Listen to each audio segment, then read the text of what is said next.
this off. For those of you who don't know me, I'm Malcolm Robertson. I'm the founder of Charlotte Street Partners. We have the great pleasure of supporting Chris and his brilliant team at Reform, the independent think tank and not the political party, as it is known for the time being, putting on a series of events, starting with this one where we bring in political people of all persuasions and listen to their... Even Russell. Even, you can say that. A longer history with Russell, and I have not been at this point in the evening. So it's a great pleasure for us to be working with the team, Chris and his team, and very many thanks to Phoenix, to Judy and Gail for hosting us here at their rather splendid building. If it had been daylight, we would have all had a brilliant view of Edinburgh and the castle. I'm not going to talk for long. Chris told me be quick and then beat it, so I'll do just that. But I was just reflecting on Russell when I got here tonight. I thought he's definitely one of the new generation of politicians because he was here early. He turned up early, and there's a good chance he's going to stay for the whole event. Go further ado. Depends how the questions go, of course. Yes, indeed. Over to you. Thank you. Is that your speech, Russell? Let me just read that out instead. Well, as Malcolm said, for those of you that don't know me, my name's Chris Dean and I'm Director of Reform Scotland, the independent think tank, not the political party. And you know, hearing that name, I guess you're thinking what I'm thinking. So I'd just like to say that tonight's star guest isn't the only one for whom Nigel Farage is causing all sorts of trouble. And yes, we are changing our name. Reform Scotland, the independent think tank, not the political party, will emerge like a butterfly from a chrysalis in a few months' time with a splendid new name, which may or may not be good. Let's see. We haven't done this before, so. Why don't you just remove the vowels? Well, we thought, and then put it back again. And then put it back again. As Malcolm said, we are immensely grateful to friends at Charlotte Street Partners and also Judy and the team, Gail at Phoenix Group, for making this evening possible. It would be great with the views, but at least you can see your own faces and your booze reflected back in you as we carry on with the evening. Malcolm said it's a joint intent that this evening is the first in a series of conversations over the next few months with Scotland's main political leaders as we approach 1 year out from the next Holyrood election. And that election promises to be the most hotly contested for a generation, which is good. The occupancy of Bute House is once again up for debate. Big choices lie ahead for the people of Scotland, so will the SNP be given a quarter century of uninterrupted governance? Or will they be removed from office? What the nature and the colour of any coalition that follows that? You know, you look at the unionist parties and that vote is split roughly between 50% of the population, and that includes Reform as well as the Conservatives and the Lib Dems and the Labour Party. How do you build a governing coalition on the unionist side? How do you do the same on the independent side? And obviously I think the rise of Reform UK, Nigel Farage party, is asking us questions about ourselves as a nation. You know, we told ourselves we were a very progressive nation, much nicer than the bloody English. And it turns out that some voters, a rising number of voters, have the same concerns that the people they're doing. And so that, I think, just poses some interesting questions about the nature of our politics and policies that have been pursued at Holyrood over the last, say, 10, 15 years. It's also, I should say, a particularly fruitful time to be a think tank. Competition in politics is leading to some quite hard thinking on policy in areas such as the economy, health, education, really the stuff that has been Reform Scotland's meat and drink since its formation 17 years ago. So on Friday, for example, we're hosting Ian Murray, the Scottish Secretary, who's going to make a speech on economic growth in Scotland. Next week we're hosting Ivan McKee, the Scottish Public Finance Minister, who's going to talk about achieving greater efficiency in the public sector. These are the kind of speeches that weren't being made a year ago. The nature of Scottish politics has changed. The politicians have had to up their game.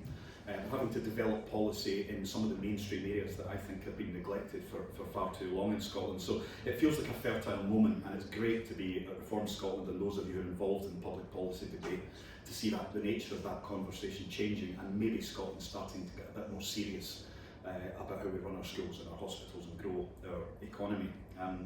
So as I said, this is the first of hopefully a series of conversations with our leaders, but it's with particular personal pleasure that I'm opening the series with Russell Findlay, MSP leader of the Scottish Conservatives. You see, Russell and I go way back to when we were fresh-faced boys, which as you can see was some time ago. If you look at Russell, you can tell that. We studied journalism together in the early 90s. And Russell then was not the sharp-suited, cutthroat operator you see before you today. He had hair down to his shoulders. He wore what was frankly quite a smelly leather jacket every day. And he arrived at university on a motorbike. It didn't exactly scream future Conservative leader, let's put it that way. In fact, the only person who might be more surprised than me at how things turned out is Russell himself. I suspect we were just laughing there that if us back then could look at ourselves today, me running a think tank and running the Conservative Party, we'd probably throw ourselves out the window, but would have been surprised at the very least. The other thing with Russell was he was irritatingly handsome and irritatingly tall, which was a lethal combination when it came to almost attractive girls at university, so the rest of us had to sort of trail around in his wake. I should also at this point say that he at least passed his HND in journalism, which not everyone in this room did. I'll admit to that. Somehow, someone still gave me a job, and over 3 decades in political journalism, I got to know a lot of politicians, small handful of whom have gone on to become friends. Russ is the first friend to become a politician, which as a commentator presents me with something of a challenge, because he's my mate. So I almost have to be harder on him than I have to be on the others. So the first question is, why are you lying to me, you lying bastard? A former crime reporter, Russell made his name bravely and at some personal cost, reporting on the crime families and gangs of Glasgow, which was clearly excellent training for taking on the SNP and Scottish Labour, although perhaps mainly the Scottish Conservatives' internal management. He quickly made a name for himself after entering Holyrood in 2021 as a combative, charismatic, but thoughtful justice spokesperson. Had a huge impact, I think, in the Chamber and on Conservative policy in these areas. And since taking over the leadership in September, Russell has sought to define a common sense approach to policy. He's also managed to unite his party following what might describe as a tetchy leadership election, whether that's an understatement or an overstatement, I'll leave to you, Russ. He's plain spoken as well, which isn't a bad thing in an age of professional politicians and soundbite cliches that we're all, I think, getting tired of. We can all see the wiring behind what politicians say, so that sense of speaking plainly cuts through in ways that others struggle with. And in his own inimitable style, he's described Holyrood as the epicentre of twee, civic, self-righteous, self-regarding, crony-stuffed Scotland, which I'm sure went down well with the other 128. Going into the 2026 devolved election, his party faces challenging conditions, with Nigel Farage's Reform UK eating into Conservative support in Scotland. It's also eating into Labour support and it's eating into SNP support as well, so it's a challenge for them all. I guess as well, with independence seemingly off the agenda for now, a key campaigning tool for the Conservatives has been taken away from them. So how does the party differentiate itself? How does it persuade Scots to vote for it when there's a new kid on the block on the right? And you know, the old guard are no longer maybe quite as sexy or quite as interesting. So we're going to begin tonight with a speech from Russell on education. Then he and I will have a chat. And then we'll take questions from the floor. And I would say it's a rare chance to look a political leader in the eye and hold them to account. So I hope you will have questions ready to go, and we'll try and take as many of those as we can. So with that, I'll hand over to you.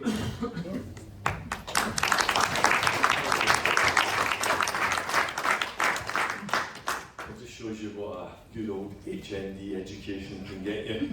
One of us is a reformed think tank leader, and one is a Tory party leader, which is quite incredible. And it's nice to know that Chris was very kind in terms of what he didn't disclose. We've got a pact of mutually assured destruction. We could have fired nukes at each other and obliterated the whole room, but we've decided to be wise. There's time yet. Yeah, well, exactly. That's for later. So my speech today is about education, which ultimately forms the bedrock of both our society and the economy. But of course, it is so much more than that. Education challenges and makes us think, it excites and inspires us, and it opens the door to opportunity and success. It's the universal passport to a better life for everyone, no matter their background. And for hundreds of years in Scotland, we truly understood that. It was back in the 17th century that it was decided that every parish would have its own school, and 4 of the 6 ancient universities in the United Kingdom are here in Scotland.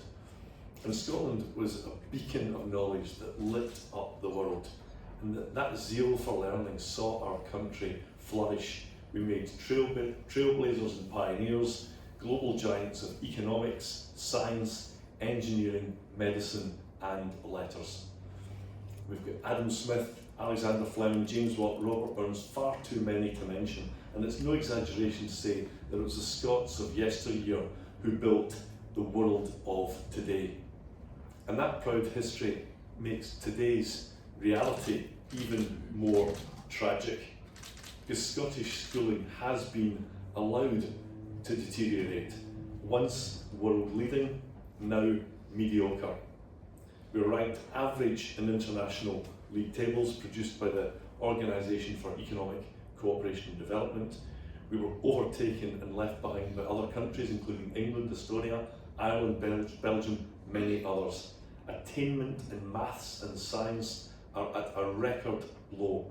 And just days ago, it was again confirmed the attainment gap between Scotland's poorest and richest pupils had widened yet again last year. And a decade ago, the SNP government said that closing that gap, and indeed eliminating that gap, would be their #1 priority. That's what Nicola Sturgeon said. She said she would eliminate it, and she also asked us to judge her on her record. Well, I'm very happy to do so. And this descent into mid-table mediocrity is no fault of Scotland's smart and industrious pupils or our inspiring and dedicated teachers. It's absolutely not on them, because it was big thinking politicians who made Scotland an educational powerhouse, and it's been small thinking politicians who have decided to embrace average. It has been by design, not by accident, and that is one of the great and unspoken scandals about the diminishment of Scottish education. Since devolution, under Labour initially and then the SNP, we've fallen fast and we've fallen hard, and we are continuing to fall. Many pupils leave school lacking the knowledge they would have had 30 years ago. In 2025, bright kids from disadvantaged backgrounds have even less chance to improve their lot, and for far too many lack basic literacy and numeracy. Here's a headline from last week's Sunday Times. 1/4 of 11-year-olds cannot read, write or count properly. And there's another headline from the Times just days later. Pupils with 5 hires falls to the lowest rate in a decade. And I believe this is to our national shame. And it has profound consequences for our economy and public services. Ask any business person and they will tell you about their frustrations of finding the right employees with the right skills. Some will tell you about young adults who come into the workplace unable to read or even count or write. And in today's ultra-competitive global market, when businesses can't recruit the right people, they either go under or go elsewhere. And this shrivels the economy, reduces tax revenues, resulting in less money for public services. The need for change is not just desirable, but absolutely necessary. And my party is putting forward an agenda for meaningful change. We're the only party at Holyrood who sincerely want to overhaul Scottish education.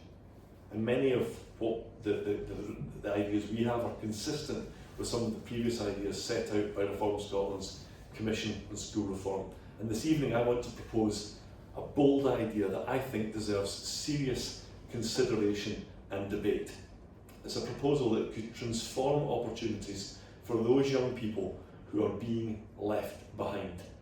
For decades, Scotland's minimum school leaving age has been 16, and the consensus has long been that that should either be retained or increased. And in recent years, my own party has actually echoed that view. This was made with good intention, that it might benefit children by requiring them to knuckle down and to learn. And that was the right goal, but I believe it might have been the wrong approach. Because instead of raising the school leaving age, as conventional wisdom has it, we should explore doing the opposite. Lowering it to 15 and maybe even 14. Because too many young people become trapped in a system that is not working for them. And even worse, far too many exit it altogether. Sometimes referred to by people in this line of work as ghost children. They're often consigned to what is a life-shortening life, reliant on state benefits. Some become targeted for recruitment by organised crime, and they are often much more prone to addiction. And there are already some people doing incredible work to prevent these outcomes. The innovative Bernardo's Works project mentors 15-year-olds who are at risk of becoming ghost children. These 15-year-olds have no interest in the classroom. And we need to be honest that for many today in Scotland, school simply isn't working. And please understand, this is not about writing off those young people. This is the very opposite of that. It's having the courage to admit that the existing system is causing real harm and often lifelong harm. What we want to do is identify and provide the right opportunity for each individual. We would start by refusing to accept the normalisation, the inevitability of lack of numeracy and lack of literacy. No one would be deprived of those fundamental life skills. And it's then about guiding each individual into the path suited to their aspirations. Those who are smart and able but have no interest in textbooks, locked out by a system that tells them that university is the apex of achievement and nothing else really matters, or even worse, is some kind of failure. We need to end this outdated thinking. I've recently visited, in my new job as leader, a lot of businesses and a lot of workplaces, including Thales in Govan and Collins Aerospace in Prestwick, and I met their young apprentices. And today I was at a Persimmon Homes site in Preston Pans, where again I had the opportunity to meet their apprentices. One of them, Robert, was actually not a young apprentice, he was 49 years old, which means there's hope for his yet if this doesn't work out. What was striking about all those visits is how incredibly impressive these young people were. And it makes you think about how you were as a younger person. Frankly, we were feral. I mean, I don't even know if we could tie our shoelaces at that age. So the ambition and the ability, the raw talent, as many of you in this room will know, is out there, and we need to tap into it. So why don't we encourage more young people to take advantage of such exciting opportunities? We should stop. Why should the state stop young people from taking up a direct route into training and employment? If they're ready for it, if their parents believe they're ready for it, if their teachers believe it suits them, why shouldn't this be explored as a viable alternative? And that's my central proposal this evening. It's about giving young people an opportunity to continue in a form of hybrid education that's better suited to their talents. Upon leaving school before the age of 16, they would still be required to stay in education, but it would be a form of education that works for them, a fast track to opportunity, whether college or an apprenticeship. And as for Scotland's economy, we would see more skilled workers to help businesses grow, a stronger workforce to attract overseas investors, and fewer skills gaps, which feeds an unsustainable reliance on immigration. And by developing our proposals hand in hand with business, we could make Scotland's economy fit for the future. Now, this is a bold proposal, I concede that, but there's some interesting research to hand.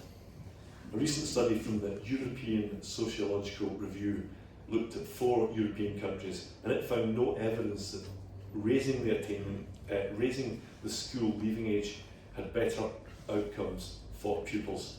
And when Scotland's school leaving age was raised to 16, which was back in 1972, before I was born, the decision had its critics.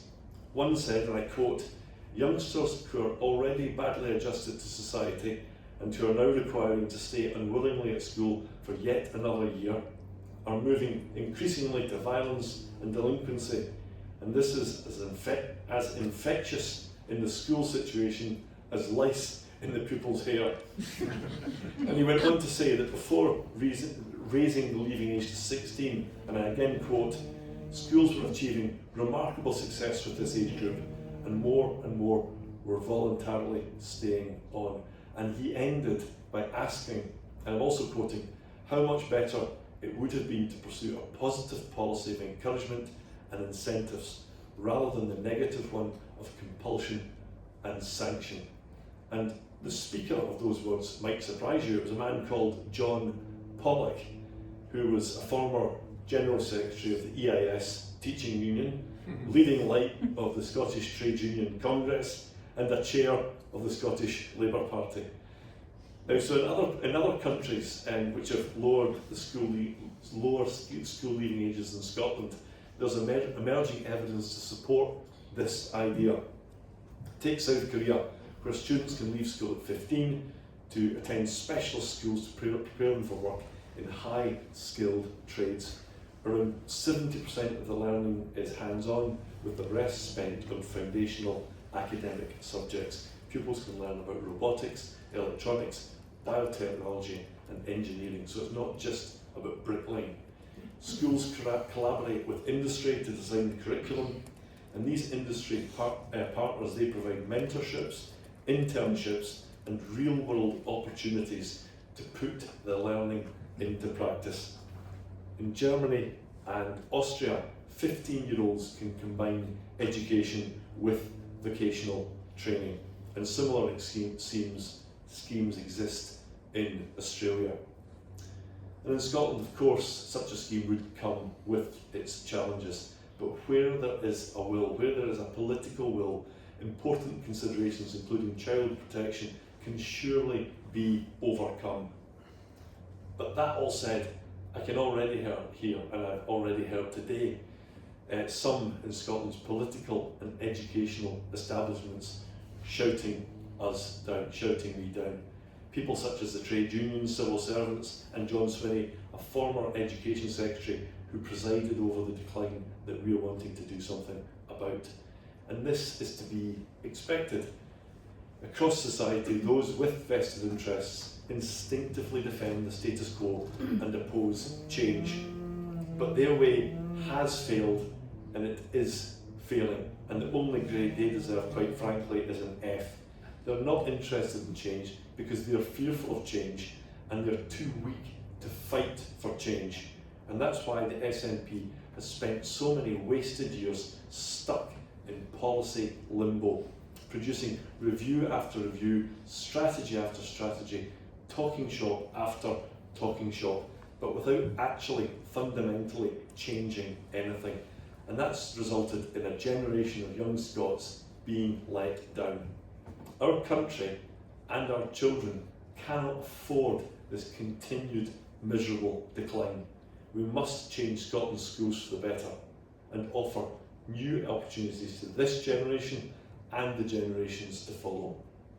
This idea is grounded in our common sense, conservative values of opportunity for all, encouraging aspiration and giving people the tools to succeed through hard work.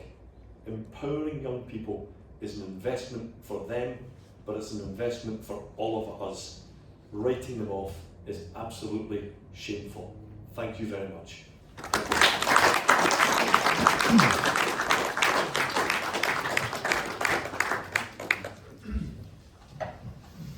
Join me.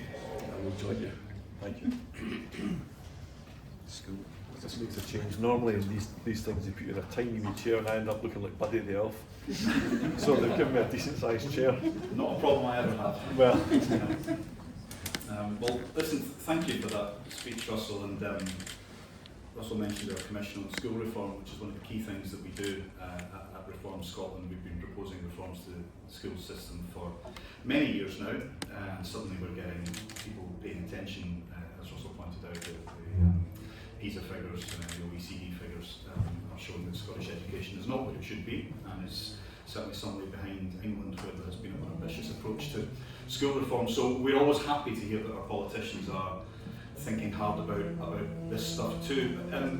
It's an interesting idea. I guess I might quote Lindsay Patterson, who is a key member of our Commission on School Reform, Professor of Education Policy Emeritus at Findlay University, and he says that I would say that the Conservatives' idea, though well-intentioned and understandable, is only half thought through. It is indeed important to provide a better curriculum than is currently offered to those students who are never likely to be on a purely academic track, but moving people out of school at a young age will cut off options in two respects. One is that the late developer might find it difficult to return to a mainly academic curriculum. The other is that whatever alternative option these people go to would have to continue to offer a grounding in knowledge, not just a training in skills. The Conservatives probably intend that to happen because they mention high quality apprenticeships, which is commendable, but that requires at least a 2-year apprenticeship, whereas many Scottish apprenticeships are so short that they can't adequately cover the grounding that skills require. So at worst, the Conservatives' proposals could consign thousands of young people to dead-end training schemes that had little general education to underpin them, and that led to the least secure and worst paid parts of the labour market, and inevitably the students who suffered would be those from the most socially disadvantaged families. What's your response to that? Well, far be it from me to disagree with someone as eminent. I'm not saying that facetiously as Professor Patterson. He absolutely knows what he's talking about. But two things really. One, the existing system already consigns thousands of young people to a life of no opportunity, a life of no likelihood of employment or gainful employment or career progression. So that's what's been happening for 25 years. And he's also right in saying that what we've proposed today is not a piece of legislation. It's not providing all of the detail at this point, but I do think that going forward we will put flesh in the bones, we will explain in greater detail what this means. But central to this, and this isn't just about you abandon children leaving school at that age potentially would have no form of academic education. There would be absolute necessity central to this. They would be given the opportunity that they're being deprived of just now to attain properly numeracy, literacy and so on, as well as the hands-on skills, and that could be anything from bricklaying to robotics. You know, if you're taking them out of school, where do they get the numeracy, and you're putting them into an apprenticeship, say, well, on a building site, when they're 14 years old, how are they learning numeracy? College environments, workplaces. I mean, there was a businessman called Jim McCall who a number of years ago set up I don't know what he called it, a training academy of sorts in Glasgow. And he it was by all accounts a great success story. It was for people who the same cohort that we are identifying as being the ones who are being so badly let down by the existing system, and they were given the opportunity to go into this new training academy where they were not just given the educational basics that are vital to all of us, but also to learn a trade of some sort or a skill of some sort, and the success rate was phenomenal. And what then happened, what was tragic, is Glasgow City Council, I believe motivated by political ideology of protecting the status quo and being opposed to any meaningful reform in education in Scotland, found clever ways to make it unsustainable through withdrawing funding and all sorts of other regulatory issues. So there's an example of some format that could be replicated in some way that would address the practical issues identified by Professor Patterson and others. Why not just leave them in school and change the education system so that kids who do have more of a vocational bent can have access to vocational education and go and spend time perhaps in doing college courses as well as attending school, or going into learning some of the apprenticeship skills, but you've still got them in the school environment, because 14, I mean, that's a baby. Yeah, well I think some of the statistics around taking S4 pupils in Scotland last year, 500,000 days were lost to unauthorised absences. That accounts for 5% of every single school day. And this isn't all the pupils taking a few days here and there. This is pretty much one cohort, one group of pupils who've completely switched off and disengaged. And so the idea that you could perhaps have a hybrid version of what we're proposing, and they stay in school for a couple of days, well, they're not going to turn up. They're not there. So it's identifying the reality of the need to put them into a different environment where they can prosper and flourish. Their skills can be put to good use. One really interesting thing that I learned today at the Persimmon Homes visit was they've done some research that found, and they didn't know this until they'd done the formal research, huge numbers of their people are dyslexic, and they've almost found their way into the building trade through not having confidence in literacy, numeracy and so on that others might.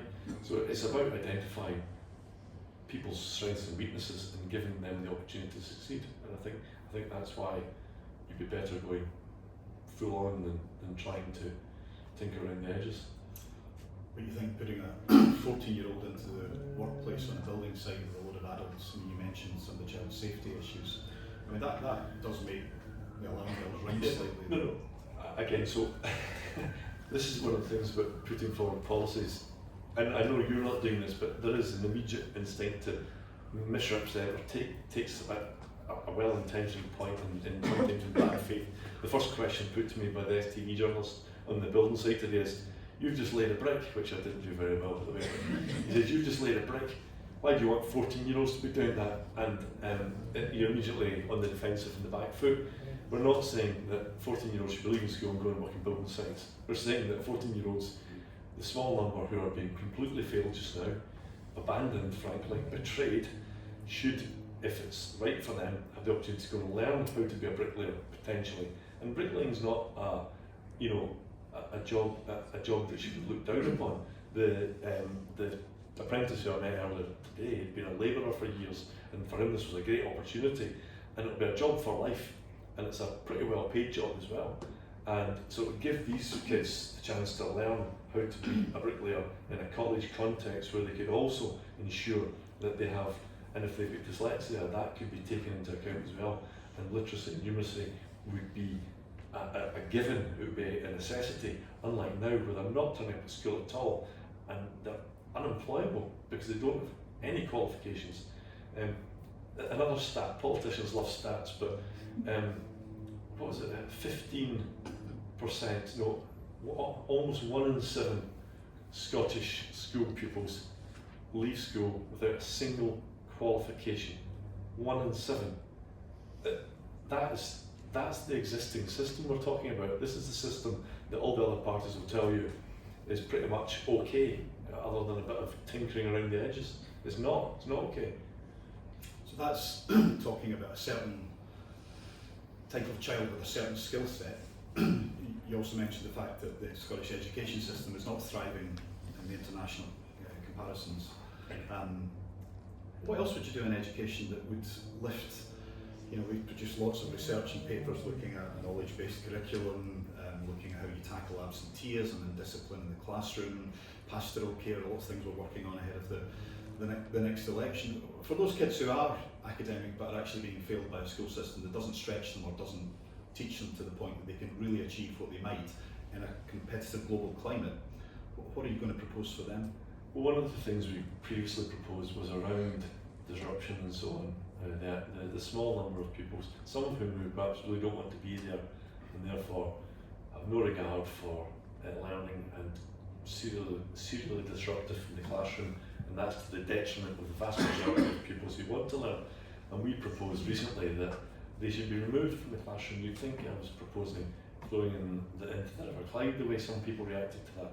It doesn't seem radical or controversial to remove them, not to remove them to deprive them of an education, but to remove them to another part of the school building where their behaviour can be addressed, where they can be best assessed in terms of how to make them be able to return to learning. So just addressing that disruptive behaviour is fundamental. The other thing that Professor Patterson has talked about and you've talked about is knowledge-based learning. I mean, I'm delighted to know that our pupils know there are 27 genders in Scotland. It's useful knowledge. I'm omni-gender, by the way, which means I can be all things to all people at any given time, and that is a real one. You can look it up. But it's about going back to those basics. I mean, the literacy and numeracy thing makes me angry. It's embarrassing that we've got 1 in 4 11-year-olds cannot do these basic things, and many secondary school leavers are unable to do so. And so it's going back to putting that at the heart of what we do in schools. I think you start with those basics, and then you can worry about the other stuff. Another aspect of education, which is a live issue in Scotland, maybe it's not a live issue, but it should be, is university funding. And we have again proposed an option which would be some kind of graduate repayment. Once you're earning above the average wage or whatever, but you're basically having free upfront tuition, but at a certain point you will be able to feed back into the system to allow universities to raise greater funds, maybe start to remove the cap that we're seeing on Scottish children. But you get, and I noticed, just to broaden it slightly, Anna Salar came out recently basically committing to all the free stuff, if I can put it that way. So the baby box, university tuition fees, bus passes, free prescriptions. But starting with university funding system, where do you stand on that? Well, yeah, so just quickly I'll make a snide dig about Mr Sarwar's Labour Party, which is of course the SNP without the flags, because it's exactly the same policies. Now, obviously we are not fans of all universalism, all universal benefits.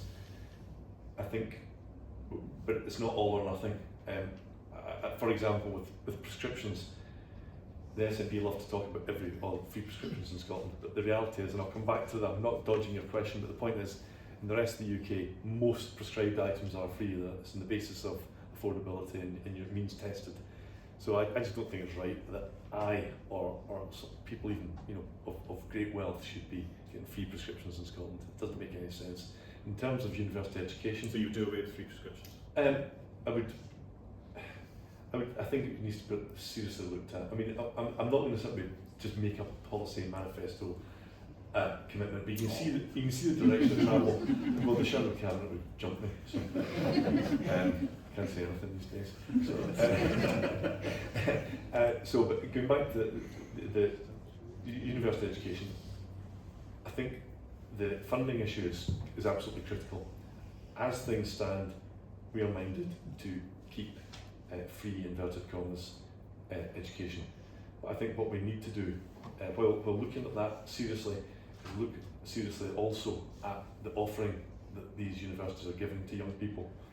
I mean, taking our experience, don't want to dwell on this, but in back in the early 90s, if you wanted to be a journalist, you either got a traineeship in a local paper, or you got to Napier, and it was quite a heavily oversubscribed course, and you did 2 years. Most of that was quite vocational. It was law, it was shorthand, it was they took you to the prisons, they took you to the court, and then you get a job in a local paper, and that's where you pretty much learned how to do the job.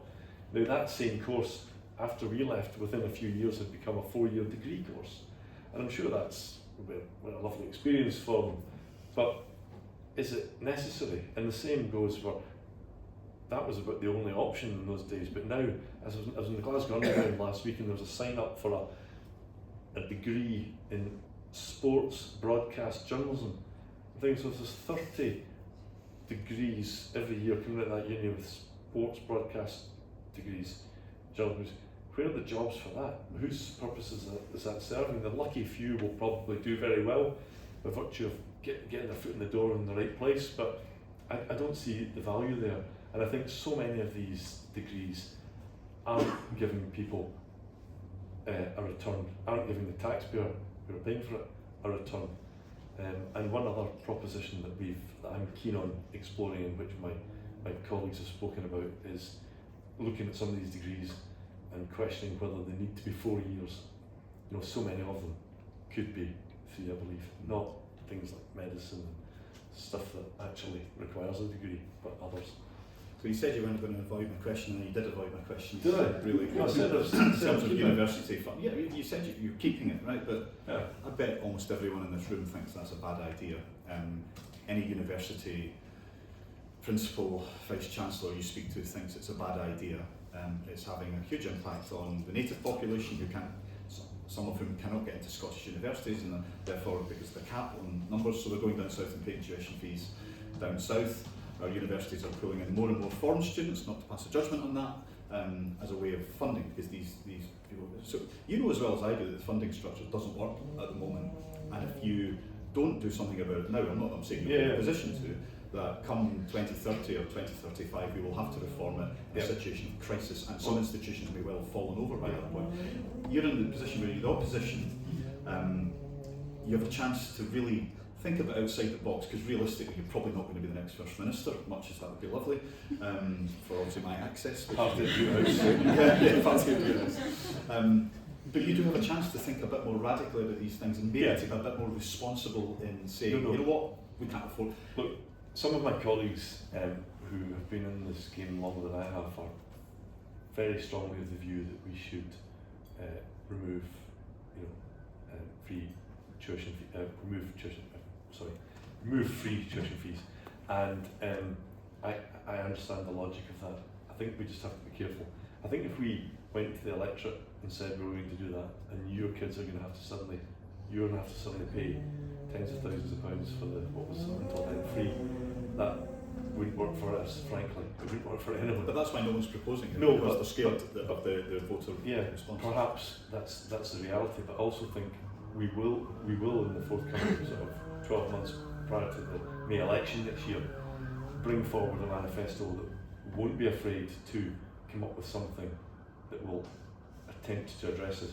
You know, frankly, more about this than I do, and maybe politicians shouldn't admit that. But you do. You're in much more in the detail of the education issues, and I think we can look at that and come up with something that is going to be perhaps unpopular. Perhaps it would be some form of graduate tax, as you're suggesting, or some other hybrid model or means testing, because frankly it doesn't appear to be sustainable. It's interesting because you said that there, and I just thought, well, there's a story.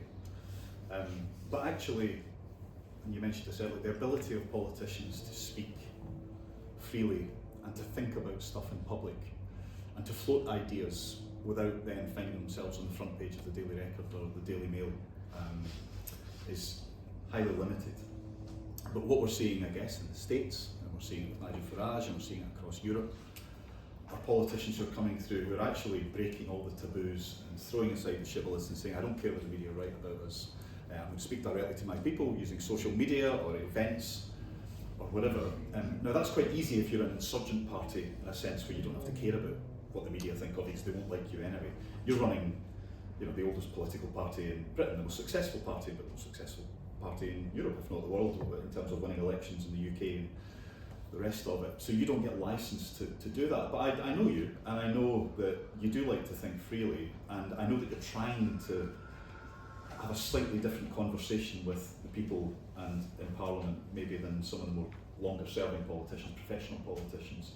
How do you find the limitations of politics on being able to actually express yourself without giving a blooper and ending up on the 6 o'clock news? I think you have to be a bit relaxed about it. I think if you approach every encounter or conversation with that fear, you just not say anything. But we are being judged to perhaps different standards. We've been in the UK, we were in government for 14 years until people had quite enough of that and told us to get out in no uncertain terms. And I have that association. I have to be effectively answerable to that, and the people out there are no made, I don't think, quite yet to forgive and forget. So that's the baggage I carry by association. They'll just hear the word Tory and that'll be their minds made up. I mean, nothing I can say or do will change that. But it's my job to be optimistic and attempt to say that. And instead of only talking about the independence issue, and this is maybe something we'll come on to, talk about the positives of what we believe in. And today's an example of that. It's showing people that we are very different from the other parties in Holyrood, who really there's very little difference between them, and we will be prepared to come up with bold proposals, challenge the orthodoxy, certainly challenge the whatever the description was I gave of the blob. But the centre of twee, civic, self-righteous, self-regarding crony stuck Scotland. I said that just before Christmas. I was needing a break. You drunk? No, it was just before Christmas, and I had to do a series of press interviews, and I just eventually lost it, and that's what came out. It was getting quoted back at me. So, an example of what you're talking Yes. about. So yeah. And how are you finding? So you're now 6 months into leadership? Was it September? 5 months and 3 days, 12 hours, 16 minutes. Not that you're counting. How are you finding it? Because after all, you entered Holyrood in 2021. Yeah. You had talk about mid-career change. Many decades as a journalist. The leadership contest was pretty bruising.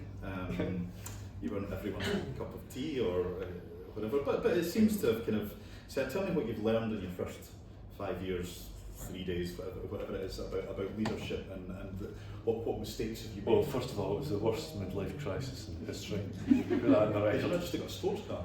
I know, it's preposterous, isn't it? But and my favourite tweet of the leadership contest was Chris's tweet, who, when it was all getting a bit fractious, he tweeted out, is the Scottish Conservative, is everyone involved in the Scottish Conservative leadership contest on LSD?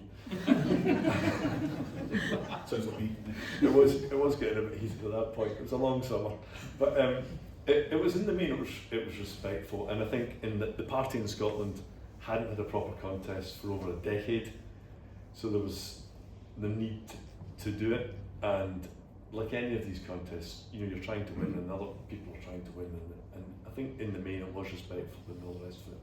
But what was the question? The question was really what you've learned about leadership in your first 6 months. Mistakes, lessons. What I've learned is, it's all about listening to people, but during the leadership contest, a lot of our members, a lot of the associations, a lot of the councillors felt completely disillusioned, disconnected, not listened to, and putting that right isn't stuff you see in the media, and it's not stuff that may even have a material benefit, but in terms of showing the party membership that we are listening and we are serious and we're working hard and we value them and we're listening to what they have to say and encouraging them to speak to us about policy. The party's full of people from all walks of life who have got great knowledge in a range of subjects, and encouraging that conversation. So it's showing them, and I think also, and I said this to you outside, that nothing beats just hard graft. If you're seen to be working hard and putting in the hours and doing, turning up in by-elections in all corners of the country, and that goes with the job, but some do it more than others, and I think just showing people, leading by example, goes a long way. It sounds exhausting. It's been pretty heavy going, yeah. I did dry January, which was quite cathartic, and it's almost continuing into March, largely, because I think at my age you start to drink the hangover last 2 days, so yeah.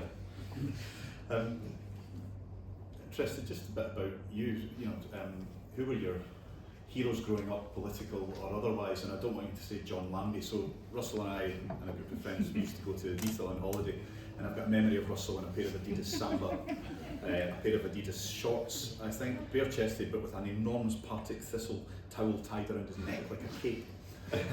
Which I never was quite sure whether you actually were a Partick Thistle fan or you were a politician even then. See, that's the thing about being a Partick Thistle fan. Nobody believes you, even when you've got that level of authenticity, that provenance right there. I mean, Michael Matheson said he's a Partick Thistle fan, right? But nobody. Must not forget the beanie hat. Yeah, exactly. Yeah. Signed by Chick Charnley. I've still got that.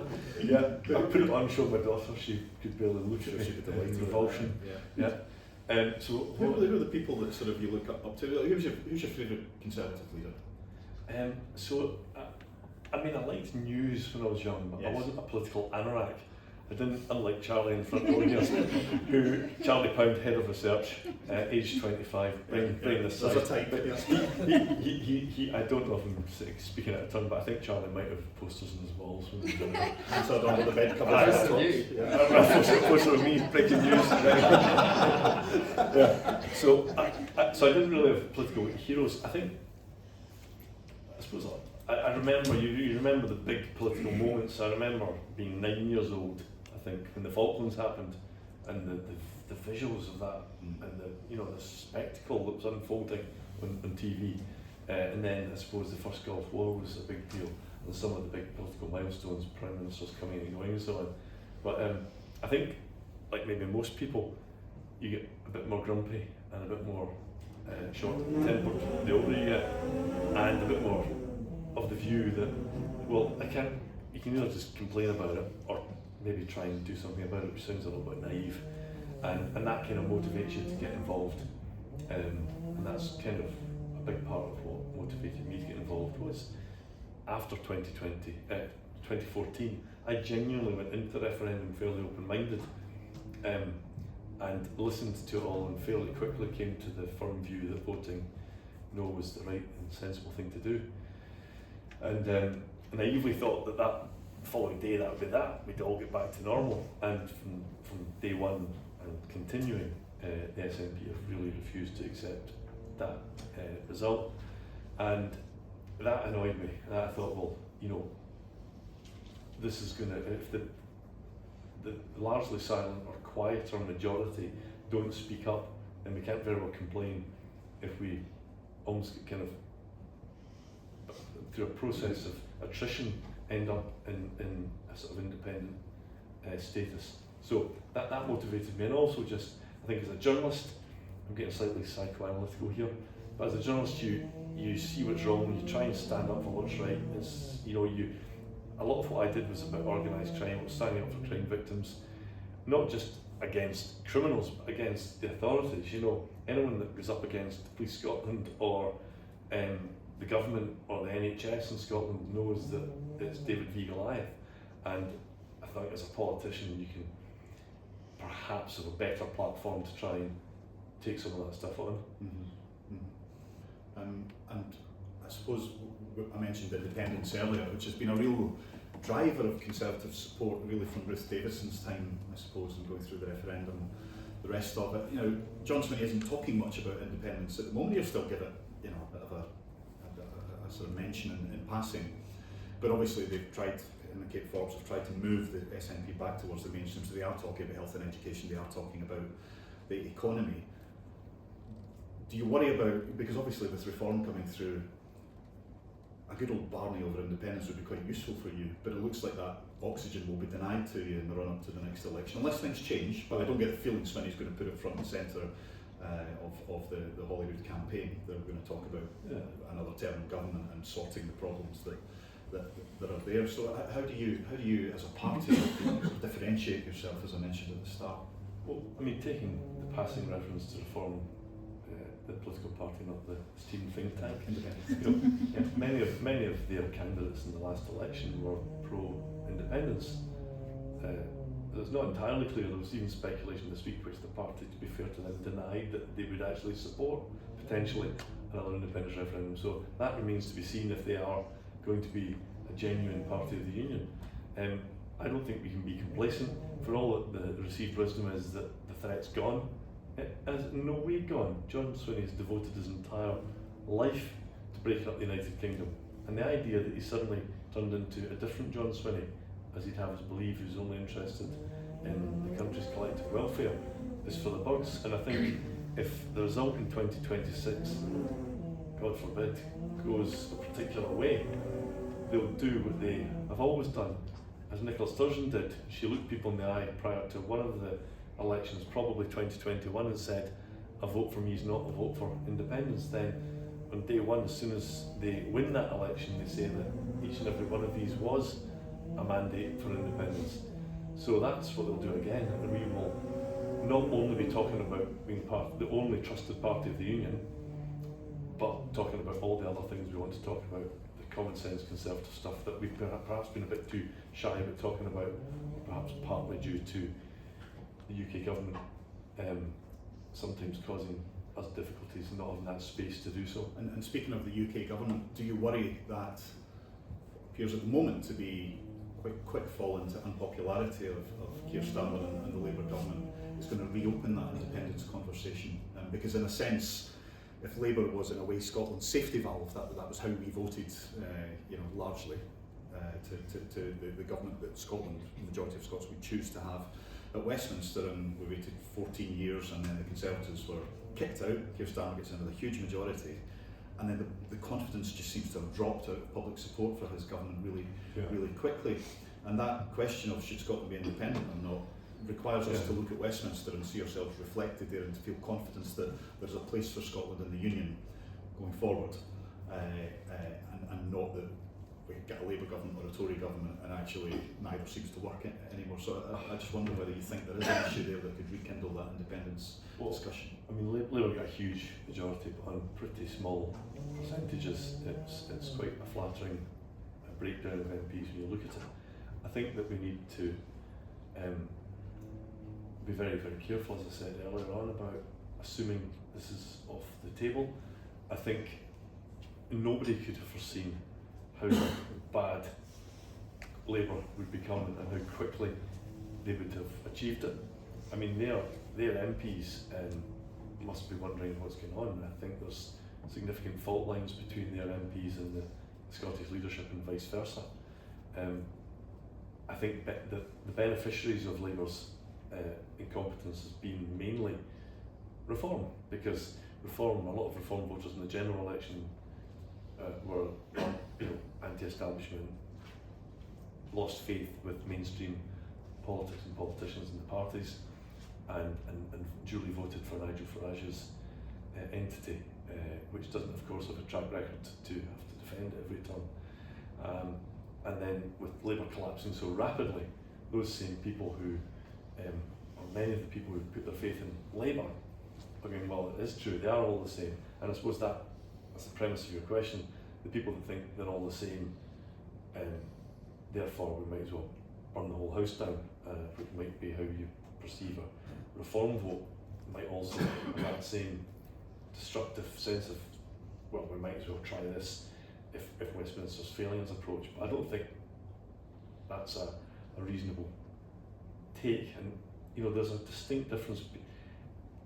The amount of power that the Scottish Parliament has, when we're in charge of education, health, justice, transport, more of the benefit system, taxation, it's a vast range of powers that are in Scotland's hands, and that's where we should be having the conversation, not the distraction of trying to constantly blame Westminster for everything. I mean, every week at FMQs, some SNP backbencher will stand up with a question that's just been thrust into their hand to ask some spurious question about a wholly reserved matter.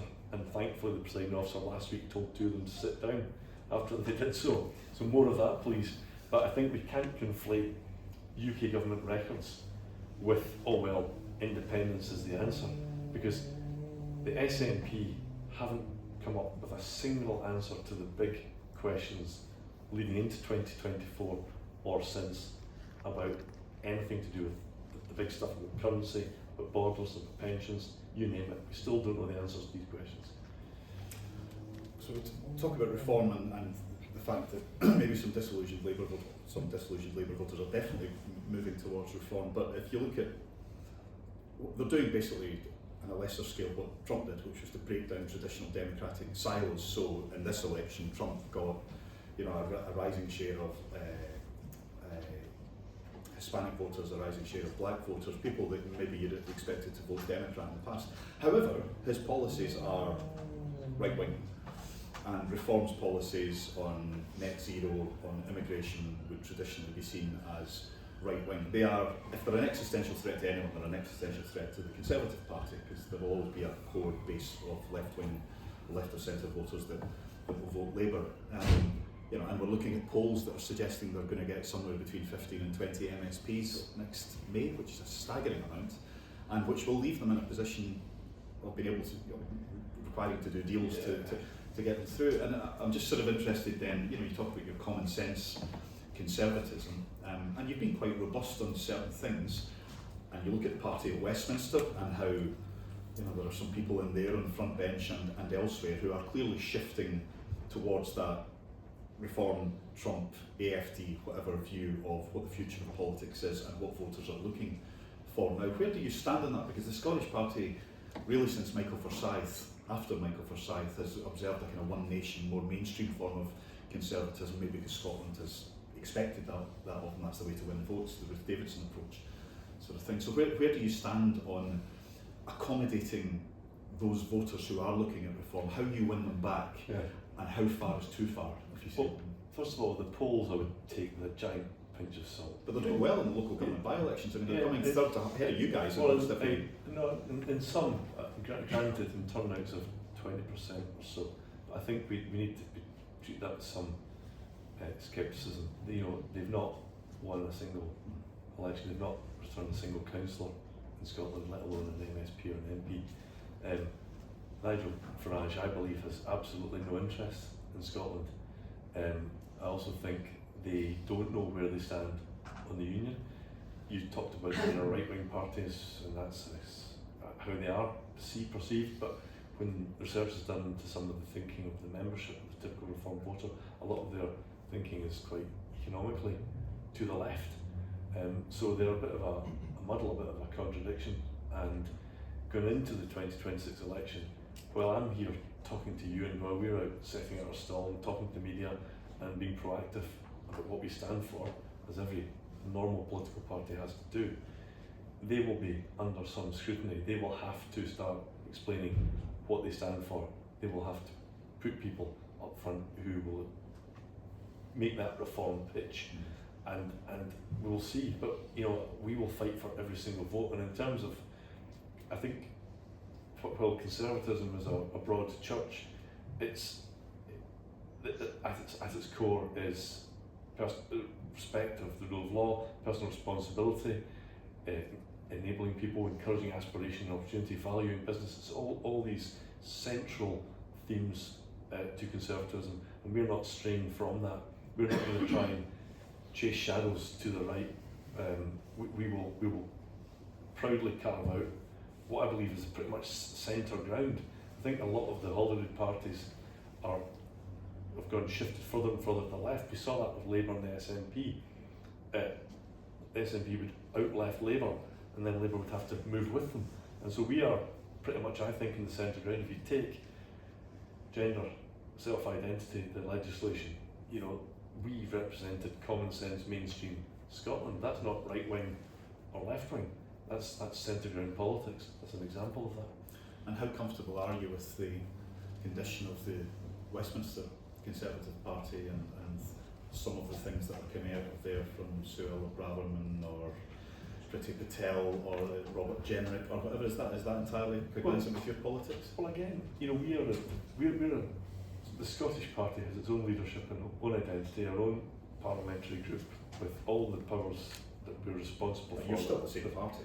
Sure, yeah, but there has to be, and there always will be, that space for the two parts of the party to take different views on different subjects. So you're not comfortable entirely with some of the things that come out from Westminster? Well, so I think if you were to ask me, do I agree with everything every colleague says on, no party would have that level of agreement. That would be kind of weird. So no, but I don't lose sleep over the fact that colleagues elsewhere, I mean, I see tweets from colleagues in Scotland or anywhere else in the UK that I might not have used that language or those words, but I'm not gonna, it doesn't mean that it's all over. We can't continue to fight collectively on the same ground. It's obviously one of the big issues for reform and one of the big issues for the Conservatives is immigration, and the rule has been that in Scotland all of the main parties would like more immigration for Scotland because we have an ageing population, we have a shrinking workforce, the projections are pretty grim, and we need them. And that's not the narrative at Westminster, where they're talking about shrinking immigration. So when you're having those kinds of discussions that are very different, And then in Scotland, you speak to people that are thinking about voting reform, and immigration is the main thing that's driving it, despite the fact we don't actually have all that much of it in Scotland. They feel it and they see it on telly and they adopt it as their view. So where do you stand on that? I think if you look at the statistics of people coming into the country illegally, they're too high. It's unsustainable. And there was a projection recently that the UK population was going to hit 72 plus million on this very small island. And yes, Scotland does have a problem in attracting migrants who can contribute to society, and that might be perhaps to do with something to do with the policies pursued by the SNP government in regard to income tax and so on. But whether we like it or not, most people have the view that immigration needs to come down. I think it's inevitably, but not hugely problem. But we are on an island, and huge numbers of people are coming into the country through illegal routes, on the basis of organised crime groups trafficking them.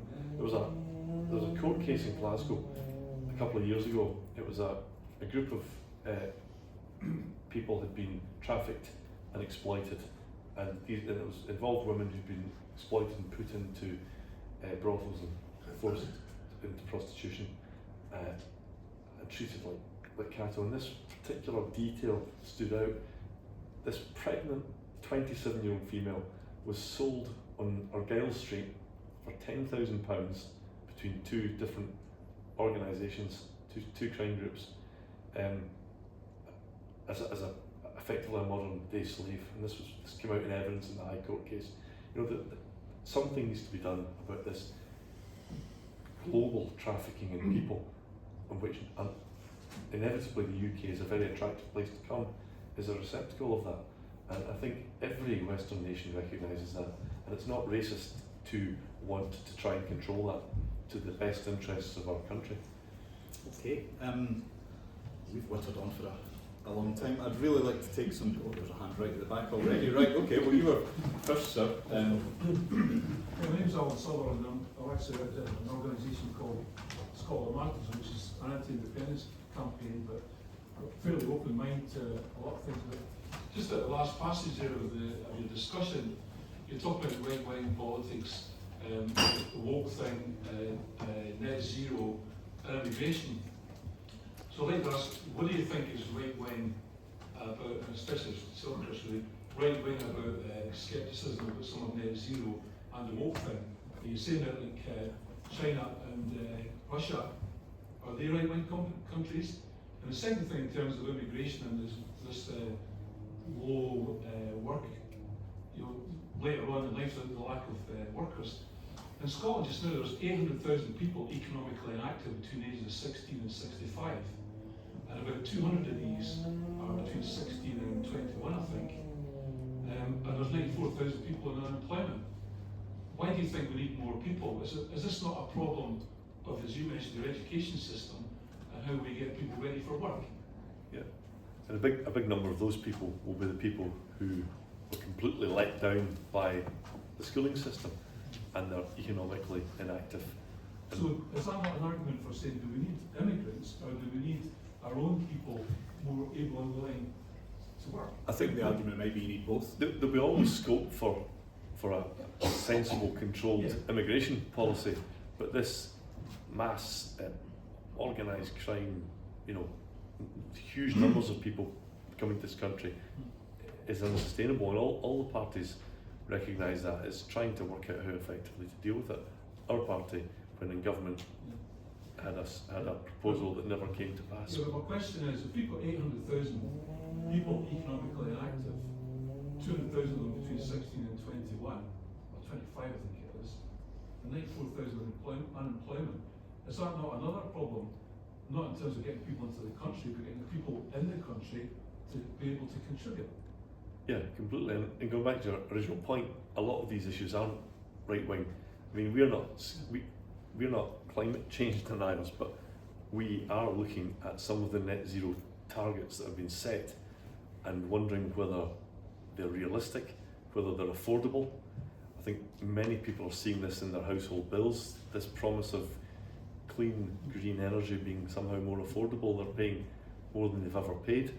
And I think, our party unashamedly is saying that we should make use of the oil and gas that we have in our own waters rather than leaving it in the ground and relying on expensive and even more harmful imports from foreign countries, many of whom, like Russia, are not our friends.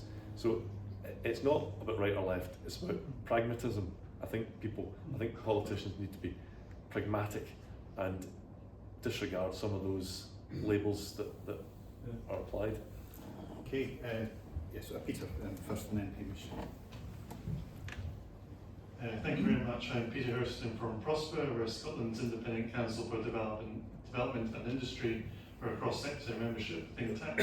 I was very pleased to hear in your speech, Russell, that you mentioned that you've been meeting firms, including in the construction sector, and that you like statistics. And if I can quote two at you just now, last year to mark the 25th anniversary of the Scottish Parliament, we worked with the Fraser Allender Institute to survey Scottish firms, and these findings are a real cause for concern. Only 16% of businesses said that the Scottish Parliament had, on balance, a positive impact on the economy, and further, only 7% of businesses agree that all MSPs understand the issues faced by the private sector in Scotland. So I'd be interested in your thoughts and comments on these figures, and whether you and your team would like to meet us and our members as you develop policy ahead of the election next year. Yeah, no, thank you.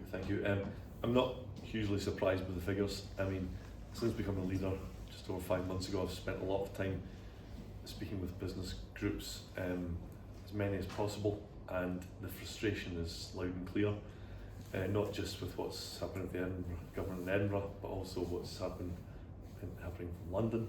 The constant rising of taxes, the national insurance rise is probably the biggest issue I'm hearing about just now, and we need to better understand how we help business, not hinder it. And actually, see before you get to policy and specifics, which are of course critical, it's about being positive about business. I think in the Scottish Parliament there's a tendency to talk about public services in the public sector, and that preoccupies everything.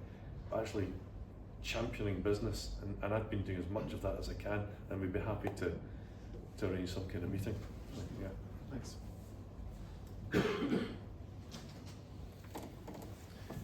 My name's Hamish Buchan. I'm long retired, etc., but I've had a passion for the last 40 years on education. First, have you met the headmaster at Berkshire High School? Yes. He's sitting behind us.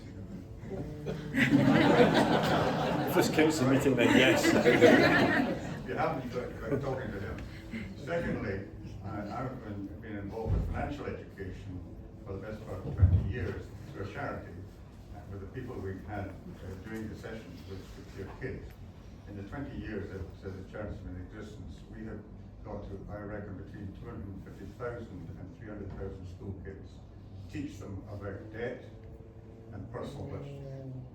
And that, when you talk about numeracy, I think it's got to be linked to financial education. You can't just numeracy, it's not just adding, subtracting, etc. It's all about understanding the numbers, because that's what we all live with on a daily basis. Yep. And thirdly, you should maybe meet, and Chris has met the rector at Dollar Academy, it happens to be my old school, but we're working with 40 state schools, helping them with their educational issues at the moment. In other words, a lot of the courses that we've got have been recorded over COVID period, and now they're available free to these schools. They haven't got a German teacher or something like that they can plug in to get this. And so some of the private schools are doing some very interesting work here, working with the state sector. And the worry is, of course, now how many of the private schools are going to survive. That's a different issue. Yeah. No, absolutely. Well, I mean, I've not met the gentleman behind you. I can do so later, hopefully. And the other head teacher, I feel like I'm getting sent to the headmaster's office here.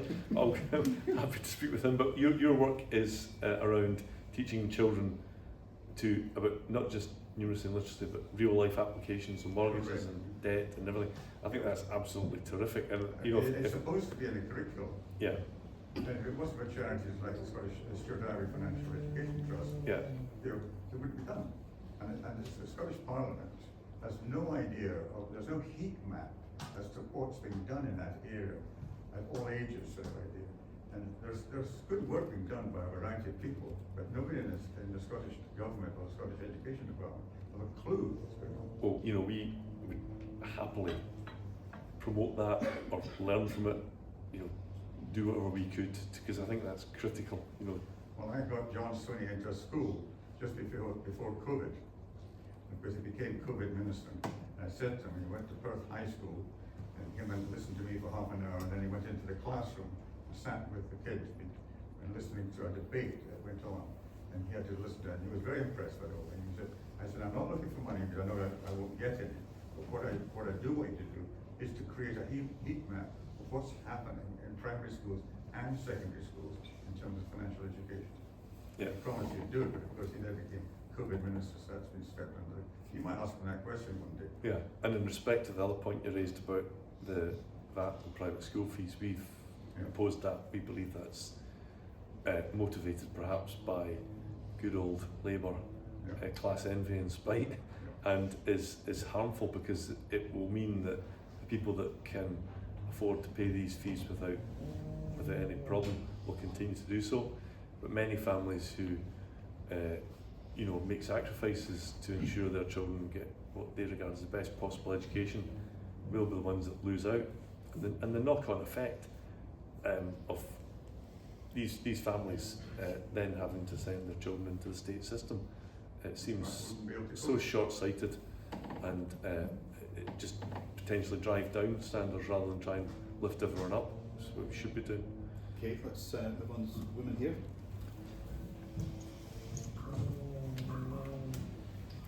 Thanks.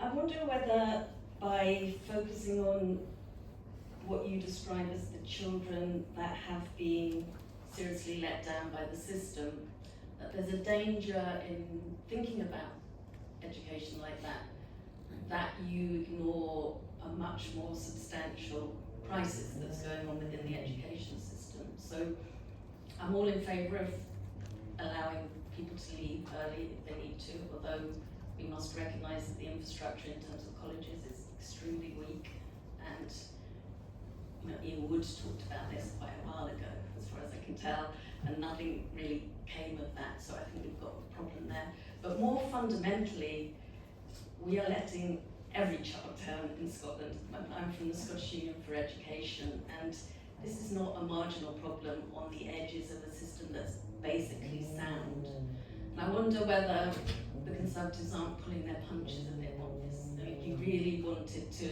speak to a broad section of Scottish society whose children are in school, those people can see the failings of this system, and partly it's the responsibility of the Curriculum for Excellence. So I feel like rather than putting new policies, you should be looking at the old policies which you were implicated in or didn't oppose, and ask really serious questions about when we took on a curriculum that isn't really a curriculum, that was about seeing the child from a therapeutic point of view rather than seeing knowledge and history and tradition and our experience and literature and these other things as the things we wanted to hand on to children. We lost something, and it's quite fundamental, and we've almost lost it altogether. And I would think as Conservatives you would have a stronger sense of the fact that we might still be able to reclaim that, but you have to engage in some ideological battles, and you seem to be a little bit reluctant to push the punches on that front.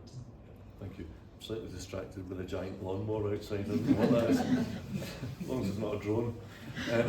Yeah, no, well, I mean, this is, you know, we've put this forward today and get an absolute kicking from mainstream, you know, call it what you will, the educational establishment, most of the political establishment, and it's an idea, and it's at an early stage of consideration and development. But we are absolutely open to other ideas. I mean, Chris talked about the need to return to knowledge-based learning, and I wholeheartedly agree with that, and that's an example of that being these practical skills that are being taught by an organisation that is taking up the space where the school system is choosing not to do what it's supposed to be doing. So, you know, if you as an organisation had any policies or any ideas that you thought we should be looking at or bringing forward, then we're all ears. You know, we are really keen to go into the 2026 election, whether it be around education, housing, transport, and especially probably the economy, how we can show that we understand people's concerns and problems, and we have got some proper pragmatic solutions to those problems. Okay, let's let a journalist ask a question. You can boo now if you want. Perfectly not. Russell, just to inject some tabloid realism, which I'm sure you won't be opposed to, looking at history. We're polling at a situation, at a point at which you're going to lose half your group in the 2026 election. At what point does your position as leader become untenable? And Resign. Secondly, do you regret not being more open about your drug use? So I've been in the job for 5 months, and before I took the job, the polling numbers were actually worse. So I think we can't obsess over the weekly drumbeat of polls that show all sorts of different things. So I'd like to think, having been elected the leader just the end of September, that I've got plenty of life in me yet, unless you're telling me otherwise. And in respect of the alleged drug use, Chris and I went to Ibiza in the 90s. We don't remember very much about it. We were very, very drunk at the But I time. don't remember much of the 90s, to be honest. Yeah. So all I've said is, like many people, when you're a young person, you do daft things that decades hence that you wouldn't have done as a mature adult, and I'll leave it at that. I had an absolute ball, by the way. Good time for another couple. So Alan and then the chap. Just one question about the times we're in. I think you put it very well, Chris, that there's a cut through happening. And every time I hear the word left wing, or the phrase left wing or right wing, I groan. You should be super aggressive. Why do people vote for the mediocrity that lady over there just hinted at? You are beginning to scratch the surface. I think the best 4 words uttered in Scottish politics in the last 5 years: continuity won't cut it. What I don't understand is why you get Kenny Badenoch to pronounce her name properly would be a good start. Why you are so reluctant when the waters have parted and people are ready to hear radical things along the lines of "up with this, I shall not put." Why do you think our voting population is so passive? Well, I think we are saying things that we otherwise haven't said, like today. You need a wee bit of coaching there in your volume control. Sorry. Up to 11. Yeah, no, but the Times today is describing this proposed policy, or someone quoted in the Times is describing it as Dickensian or Victorian, So we are being bold, and we'll continue to be bold. I can't speak for the voting public, but people are apathetic. I mean, you just have to look at voting turnouts in the main, and most people aren't engaged. You're all in this room because you are interested in politics and are engaged. But frankly, you go out into the street out there, and most people aren't remotely following what's going on, and that's the reality of it. So it's about getting that cut through, and that's my job. My job is to go into 2026, show people that we are different to the other parties, and that we have tangible policies that can make a difference to people's lives. It's about, I suppose, putting ourselves in their shoes, and people who can't believe how poor their children's education is, can't believe how vulnerable the NHS is locally. If they have cause to phone the police, they won't see a police officer or even have the phone answered. It's about addressing those fundamental issues and filling that space where perhaps Reform and others have prospered.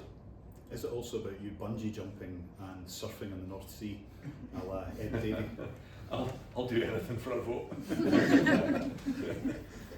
Right, yes, chap there, I think, and I'll probably have to do as I'm sorry. Yeah. So maybe to change the tempo a bit, or the angle.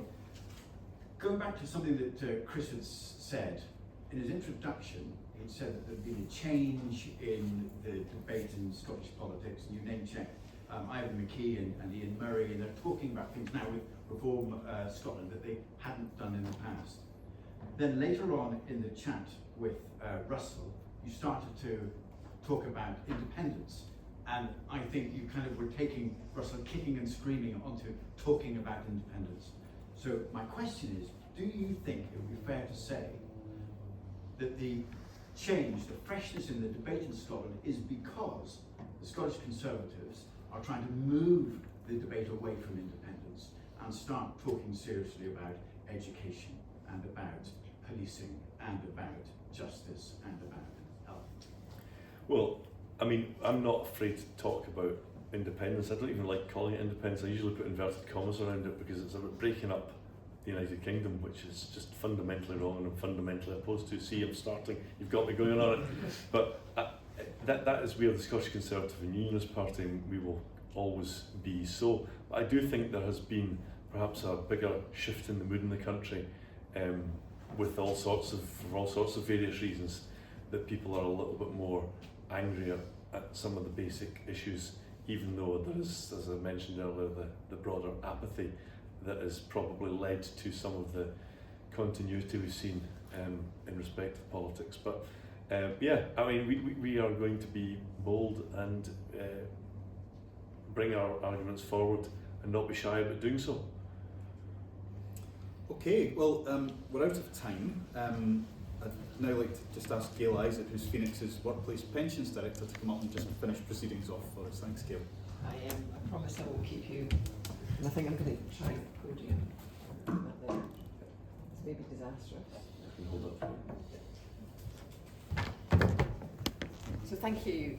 My name is Gail Isaac, and I'm the Managing Director of our Workplace and Retail Intermediated business here at Standard Life, which is part of the Phoenix Group.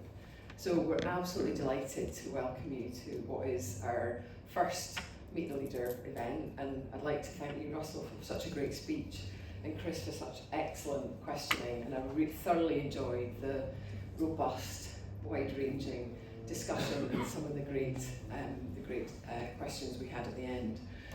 This is the first of our Meet the Leaders events, so we will be welcoming leaders from all parties, no favourite children here at Phoenix.